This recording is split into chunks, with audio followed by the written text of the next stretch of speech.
Welcome to the Total Nerve Pain Solution Podcast, your weekly dose of nutrition, functional medicine, and natural pain management techniques with a dose of motivation on the side. I'm your host, Dr. Emil Tompkins.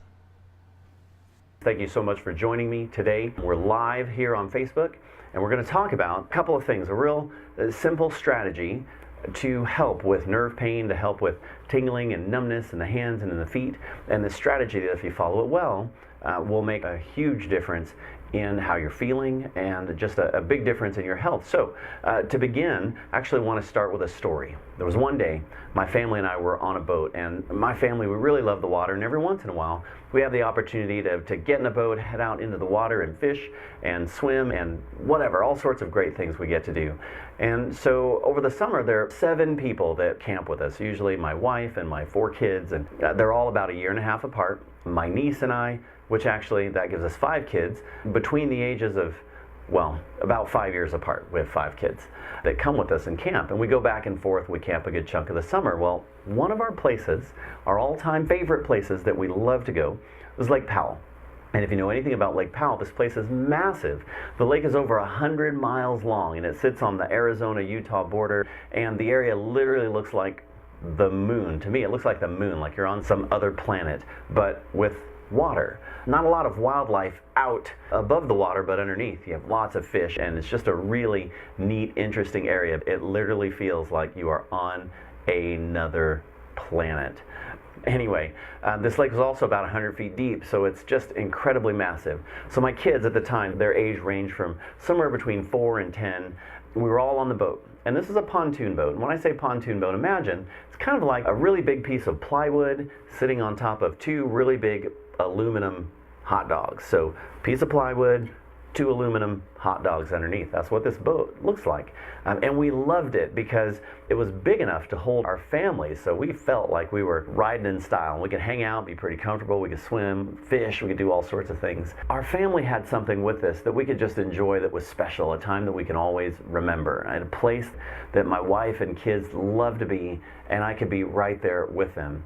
But we had one small problem with this Lake Powell boat trip. This really large boat had a really small motor, which wasn't a big deal because most of our time was spent on smaller lakes in the mountains, but we weren't on a small lake. We were on a humongous, frighteningly big lake, and you could look out into the distance and you would just see lake and moon-like structures in the landscape. The lake was too large for our little engine boat, and we realized this pretty quickly.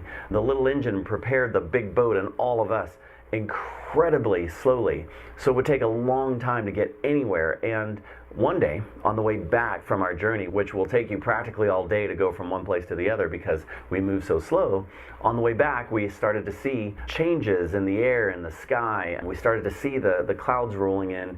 You see in Arizona and other parts of the country, but in Arizona you don't get much rain at all until monsoon season hits. But during monsoon season, you actually get these really fast-moving, abrupt storms with wind and rain. And there was one day, not this day, but another day, that it was enough to turn over houseboats. It's really frightening. So we thought we were safe because we hadn't seen rain in months, and we had been there at Lake Powell for a while and hadn't seen rain.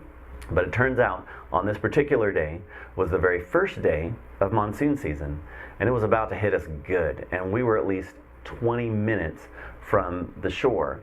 So I hit the throttle hard in the boat, but all that did was make the boat just make a louder sound. You know, it would go, but nothing actually changed. You couldn't really go faster than 8 to 10, we'll say, miles per hour, very slow. It's a very slow boat. And no matter how fast you try to go, you're really stuck going really slow. It's like trying to ride your bike up a mountain and you change the gear so that it gets easier for you to go, but you still don't go fast. You go really slow because it's hard. You just can't possibly give it enough gas to do anything else. And this is where we were.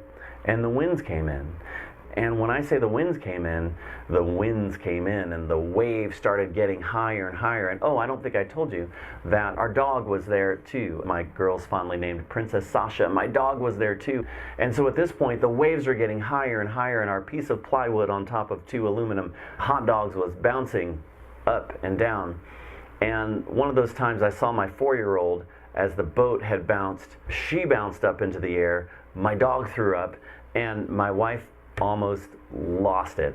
And somehow, with cat-like reflexes and superhero magic all at the same time, she made it up to the front of the boat to catch our daughter before she hit the seat again, practically. Yes, my wife is truly amazing, but we still weren't back yet. The floor of the boat on more than one occasion, as we're dip below the water, and so the water is rushing above us and we're literally under, the boat is literally practically under the water.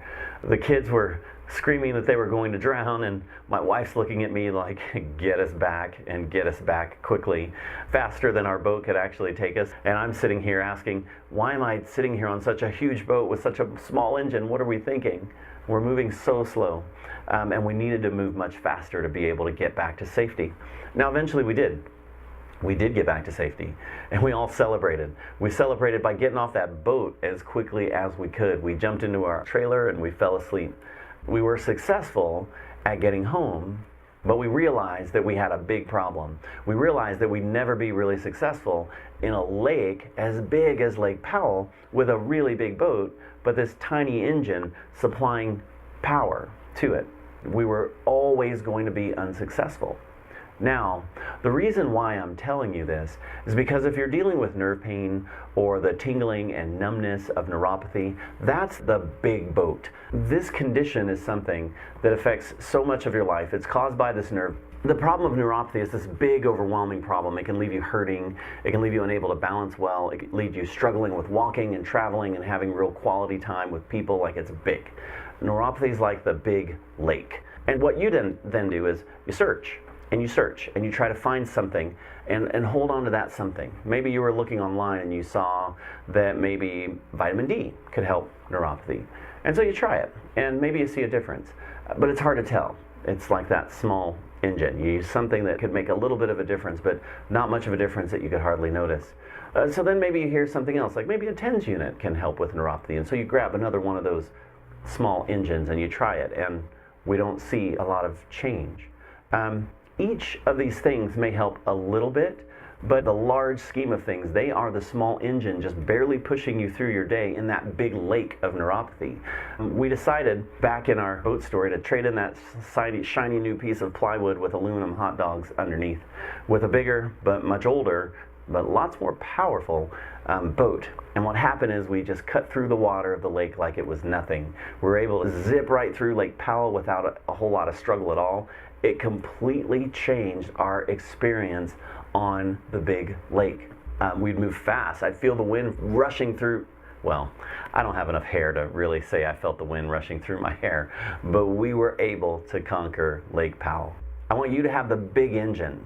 We're creating right now a solution. It's called our Total Nerve Pain Solution. It's designed to do just that. Be the total solution for your pain, for your numbness, for your tingling in your arms and legs and hands and feet of neuropathy. That's my goal for you guys.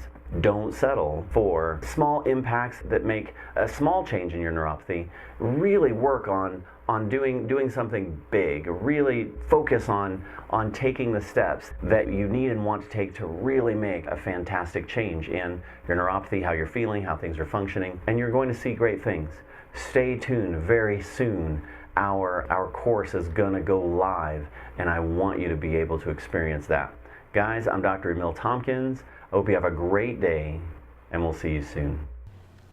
We hope you've enjoyed this week's episode of the Total Nerve Pain Solution podcast.